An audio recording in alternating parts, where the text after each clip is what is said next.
to say her sister was the in charge of all the supply of the army in Iwo Jima.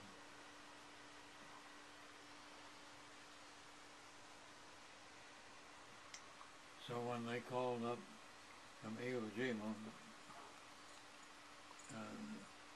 the conversation was in Japanese.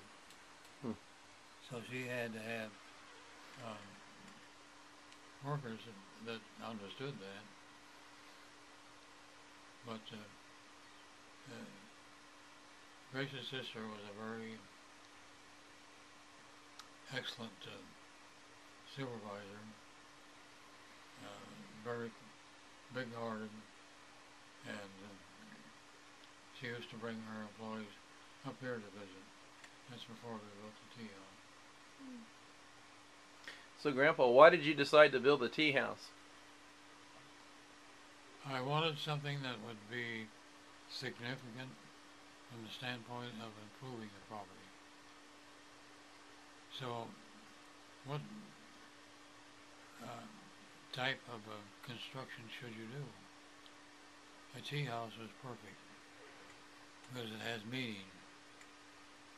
It has significance. It's something that is not common. It sets a property apart. So what could I do to add the most value to the property? A tea house. Very beautiful, yeah. And plus the landscaping that would go with it. So how did you go about getting the plans for the tea house? So how did you find the plans? Computer. So you did some internet work then, huh? They cooperated from Japan. Well, we had all the plans that were drawn up in the 9th century, drawn up for this. And they were not new, they were copies of the 9th century plans in Japan. 9th century? That's way, way back. Yeah, that's a long time ago. So what does that add to the property? Get your history. Well, it adds value. So to improve property, you need to think in terms of what will give the property the most value in money. So I was capable with what I had in the plans, what I planned to do, what I asked for a loan for the property, that they gave me $7.5 million loan. No questions asked. Well, The tea house does it. yeah, it's beautiful. It definitely.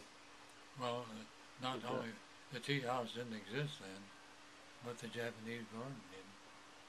The same thing as here, up in the front. Yeah.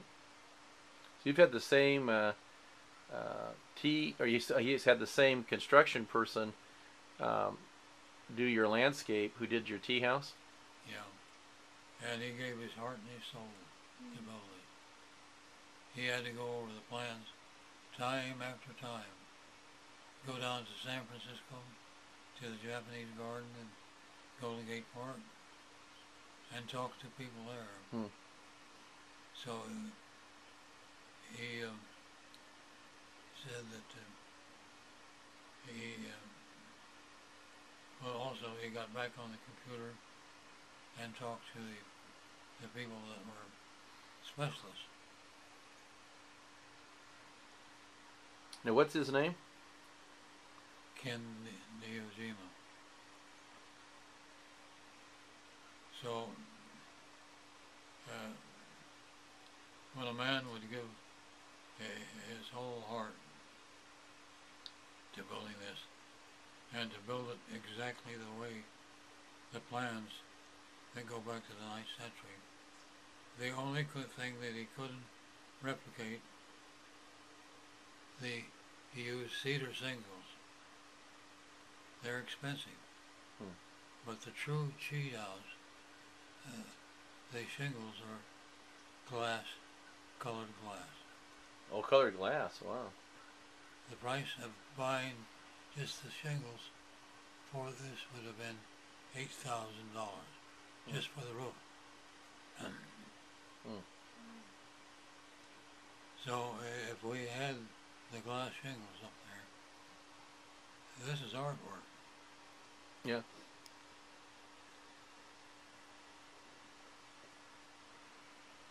What about this overhang right here? Where did he get that? The overhang? Yeah. That's all cedar. Wow. And I'm guessing that they had to specially construct that too, huh? Like the curve? Well, no, the overhang would have been glass too. Yeah. Oh, really? So that would have run the cost of the tea house alone up to $33,000.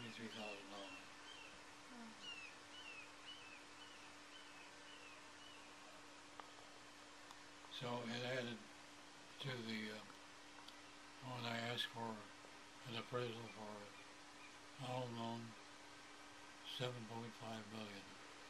No questions asked. That's just for this part of the area.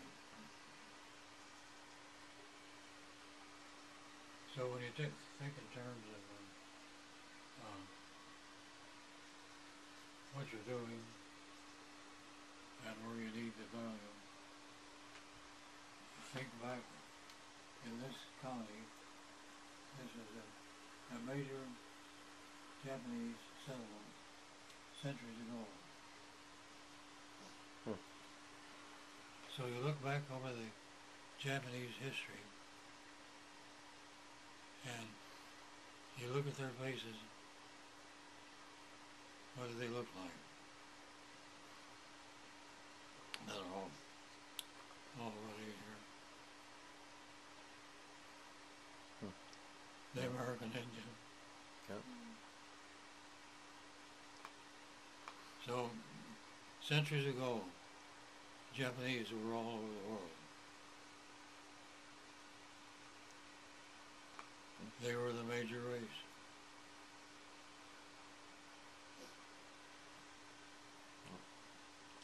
Fountain Grove was an original settlement here, of the largest Japanese settlement in this country. And if you go up to Fountain Grove today, have you been up there? Well, you have a major competitor in home care. Oh, yeah? Yeah. Very expensive. Uh-huh. Everybody has their own private club. Uh-huh. And they have private club meetings. Oh, wow. And you pay extra money for that. Pretty snazzy, huh? A bit of real, well, stupid people that don't want to be associated with you if you're not a member of their special club. Oh, I see. So what you have is far superior.